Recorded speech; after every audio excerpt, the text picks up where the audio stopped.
যাদের ডায়াবেটিস আছে তাদের ক্ষেত্রে এমন কোনো খাবার খালি পেটে খাবেন না যার ব্লাড সুগারটা শার্প রেইজ করে। কিরকম?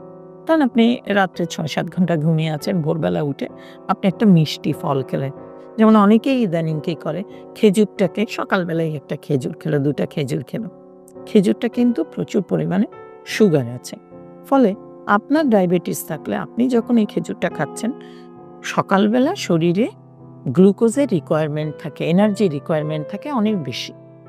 সেই কারণে গ্লুকোজ লাগে এবং যে খাবারে ডিরেক্ট গ্লুকোজ কাছাকাছি বা তাড়াতাড়ি গ্লুকোজটা তৈরি করে, সেই খাবার খেলে আপনার ডায়াবেটিসটা শার্প রেইজ করবে।